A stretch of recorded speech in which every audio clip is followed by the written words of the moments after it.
Assalamualaikum warahmatullahi wabarakatuh. Saya Ila Priyanti Rejep dengan NIM 15036-297 dari program studi Pendidikan Teknik Bangunan angkatan 2020 Universitas Negeri Jakarta. Dalam mata kuliah strategi media pembelajaran ini saya masuki kelas sesi 1. Jadi saya di sini itu mau mempresentasikan pendapat saya salah satu jurusan sekolah menengah kejuruan dalamnya.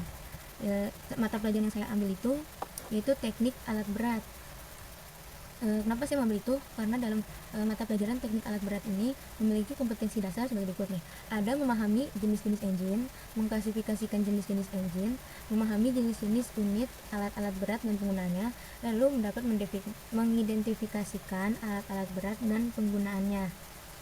Dari analisis yang saya lakukan ini, salah satu mata pelajaran SMK ini menggunakan aliran progresivisme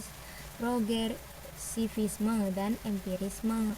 Karena dalam dunia kejuruan sangat diutamakan itu kekuatan individu, dan juga pada dasarnya sekolah kejuruan itu mengasah para anak didik lebih mendalam ke dalam jurusan tersebut dibandingkan sekolah SMA menengah pada menurut pendapat saya ya, model yang cocok dalam pembelajaran ini yaitu lebih baik menggunakan teacher center learning dalam mendalami bagian praktikum, karena dalam mata pelajaran ini murid sangat membutuhkan instruksi dari guru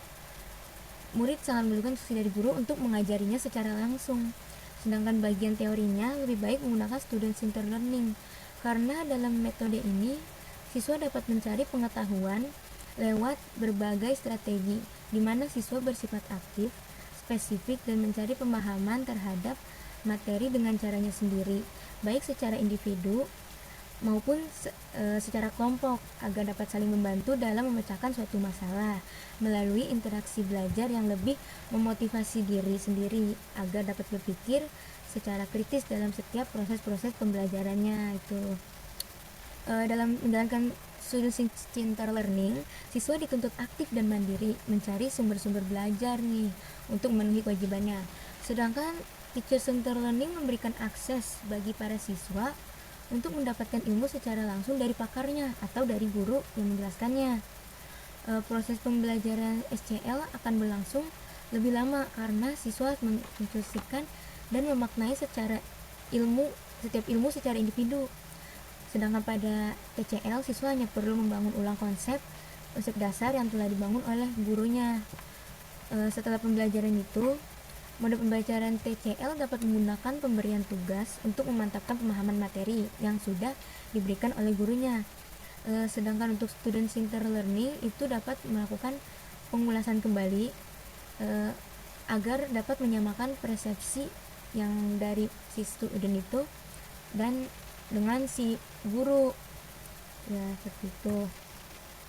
Lalu dalam ini saya mengambil pendapat saya sintaks pembelajarannya yaitu menggunakan dua metode pembelajaran yang tadi saya bilang, yaitu ada student center learning dan teacher center learning. Pembelajaran yaitu memberikan suatu permasalahan teori pada siswa dan perilaku gurunya menyampaikan sedikit materi sebagai dasar pengetahuan para siswa untuk memperdalam materi yang diberikan dengan menggunakan berbagai media yang telah tersedia.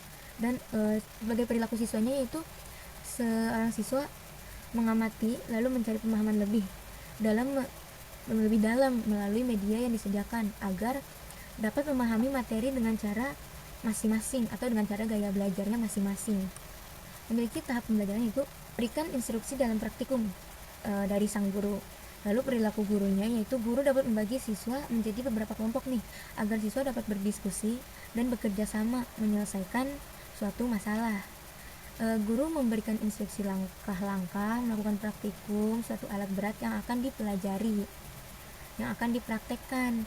Lalu perilaku siswanya yaitu siswa berdiskusi antar sesama kelompok agar dapat menyelesaikan masalah bersama. Siswa membagi tugas dalam kelompok secara adil agar semua anggota kelompok itu mendapatkan bagian-bagiannya masing-masing.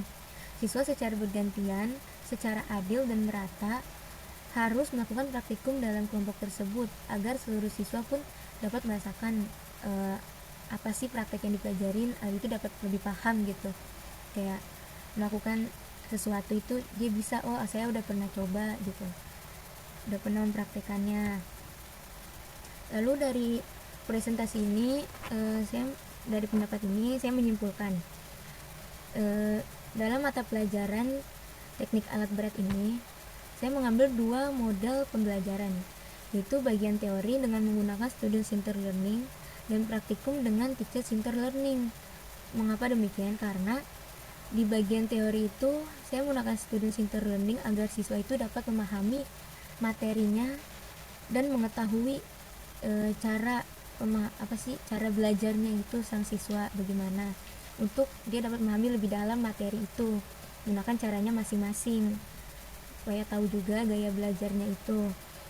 Lalu untuk praktikumnya itu menggunakan teacher centered learning karena praktek alat berat sangat perlu instruksi langsung dari sang guru atau sang pakar nih. Itu merupakan hal yang paling aman dan dapat mudah dimengerti juga oleh para siswa, dan itu juga dapat mencegah hal-hal yang tidak diinginkan terjadi pada saat melakukan praktikum alat berat.